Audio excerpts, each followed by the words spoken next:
नमस्कार दर्शक बंधु, आपण को आम यूट्यूब चैनल प्रणाम ओडिशा को स्वागत। शास्त्र एवं पुराण वर्णित एमती अनेक अलौकिक तथ्य आमर दृष्टिगोचर हुए। कई कई यहाँ मनगढ़ा कथा कहला बेले किछि यह तर्कसंगत एवं सत्य बोली व्याख्या करते। तन्मध्यरु महापुरुष अच्युतानंद दासଙ୍କ द्वारा रचित मालिका पुस्तकटी जहाँ भविष्य में घटवाक जाउथबा किसी घटनावलीर संकेत दिए अन्यतम। अनेक लोक यह सत्य बोली ग्रहण करते। मालिकार अनेक संस्करण देखा मिले। तन्मध्यरु शिवकल्प मालिका अन्यतम। शिवकल्प मालिकार अनेक स्थान गुड़िक विषय वर्णित होइअछि, जोठारे प्रभु जगन्नाथ कल्की रूप विचरण करिवे। तन्मध्यरु कटक जिलार टांगी पंचायतर कड़ई ग्राम अन्यतम। तेबे आसंतु डेरी क्या कर आज बुली जावा एवं प्रभुंकर दर्शन लाभ करवा। वर्षार ताले ताले ताल मिलाई आम जा पहुँचलु कड़ई ग्राम। ग्रामटी अनेक प्राकृतिक सौंदर्य परिपूर्ण।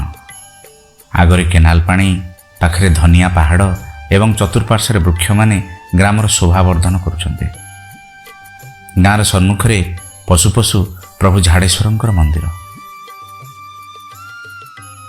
मंदिर सामने दुईटी बर एवं ओस्त गछ सुंदर परिवेश को आहुरी सुंदर कर गढ़ी तोलुछन्ते। मंदिरटी चतुर्पार्श्वर प्रस्थर प्राचीर घेरी होई रहिछि।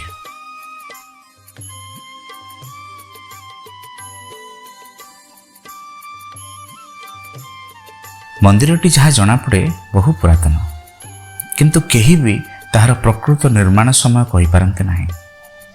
जहाँ जनापड़े अमरावती नामक एक स्थानर राजा वसुकल्पଙ୍କ पिता यार किछि भाग निर्माण करथिबा बेले बाकी भाग वसुकल्प राजा निजे निर्माण करथिले।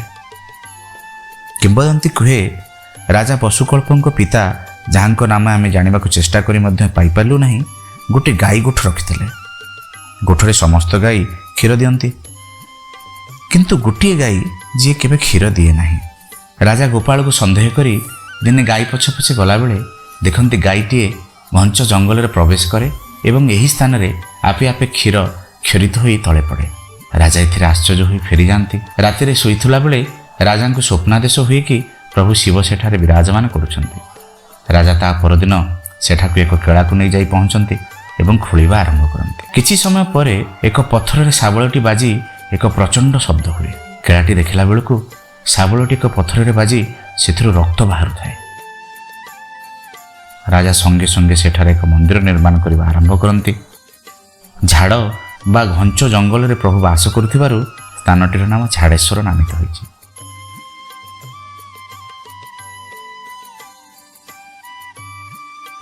प्रभु झाड़ेश्वरंकर एक विशेषत्व भी रही कि एठारे प्रसाद रे पिठा, खीरी एवं खिचड़ी हुए, किंतु ए समस्त अलणा रंधा जाए। मंदिर प्रांगण में आपण जदि बसिकी खाइबे आपण को प्रसादटी संपूर्ण भाव में भल लगे। किंतु प्रसादटी जदि नहीं आपण घर को जाती एवं घरे खाई बसंती, यह एते परिमाण अलणा लगे जहाँ खाइबा बहुत कष्टकर हो पड़े। आमे मंदिर पुजारी सहित कथा होई जानिलु प्रभु जगन्नाथ कल्की रूप धरी एहिठारे आसी पहुँचे एवं सही दिन लुण पड़ी खाद्य रंधा जीव एवं प्रभु झाड़ेश्वर को लोकनाथ करिवे जगन्नाथ। मो ना प्रताप कुमार पंडा। आउ भी गोटे मोर पुतुरा अच्छी सी भी पाखर आमर ये आम झाड़ेश्वर पूजारी। ये मंदिर वसुकल्प राजा बोली अमरावती राजा थिला जने। सी तार गाई एठी आसिकी चरती। क्षीर गोटे गाई दिएनी।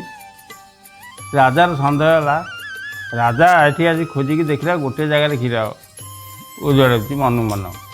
तापर से दिन रात्रि ताको स्वप्न है जे मुझे अच्छी मत बाहर कर।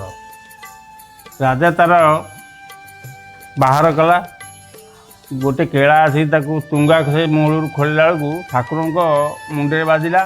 एपर्यंत भी से गोटे 4 इंच गाढ़ अच्छी रक्त बाहरला। राजा तापर ये मंदिर तैयारी कले। ये मंदिर तैयारी करने यहाँ जंगल पूरा थिला। मंदिर तैयारी कले। पूजारी कौटू आनिब? पूजारी ଗୋଟେ ଗାଁରୁ ଦୁଇଟି ଗୋତ୍ରର ପୂଜାରୀ ଆଣିଲା। ତାପରେ ନୀତି ସବୁ ତାର ସେ ରାଜା ଖଞ୍ଜିଥିଲା ଯେ କ୍ଷୀରି ଖେଚେଡ଼ି ପିଠା ଯେଉଁ ମୁଆଁ ପିଠା ତାର ନୀତି ହେବ, ରାତିରେ ଦହି ପଖାଳ, ଆର ଏତିକି ଅଲଣା ଭୋଗ। ଆଉ ମାଳିକା ବର୍ଣ୍ଣିତ ଅଛି ଯେ ଜଗନ୍ନାଥ ପୁରୀରୁ ଆସିବେ ସେତେବେଳେ ଲୁଣ ଖୋଇବେ ୟାଙ୍କୁ, ଛତିଆ ବଟ ଗଲାବେଳକୁ ଏପଟେ ବାଟରେ ଲୁଣ ଖୋଇବେ, ୟାଙ୍କୁ ଲୋକନାଥ କରିବେ। ଲୋକନାଥ କଲେ ସେ ଛତିଆ ବଟ ଯିବେ, ଏଇଟା ମାଳିକା ବର୍ଣ୍ଣିତ।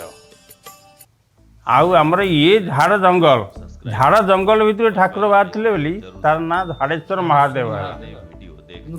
ଗ୍ରାମ ନାମ ହେଉଛି କଡ଼େଇ। ଗ୍ରାମ ନାମ ତ କଡ଼େଇ, କିନ୍ତୁ ଝାଡ଼େଶ୍ୱର ମହାଦେବଙ୍କ ତାଙ୍କ ନାଁ ହେଲା ଆଉ। ସମସ୍ତଙ୍କୁ ସେ ରାଜା ଇଏ କଲେ ଆଉ, ରାଜା ତାର ସବୁ ଖଞ୍ଜିଥିଲା। ସମସ୍ତଙ୍କୁ ସବୁ ଦେଲା ପରେ ବେହେରା କାଠିଆ ବେଠିଆ ଲୁଣ ଖାଇବାକୁ ଆଉ ଗୋଟିଏ ଏକର ସର୍ଟ ରହିଲା।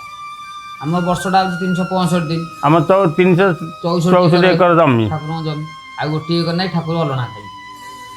ସେଥିପାଇଁ କଲେ ତାପରେ ଏଇଟା ହେଇପାରେ କିବା ମାଳିକା ବର୍ଣ୍ଣିତ ହେଇପାରେ ଯେ ଜଗନ୍ନାଥ ଆସିଲେ ଲୋକନାଥ କରି ଲୁଣ ଖୋଇବେ, ସେଇଟା ହେଇପାରେ, ସେଇଟା ଯାହା ହେଲେ ହବ।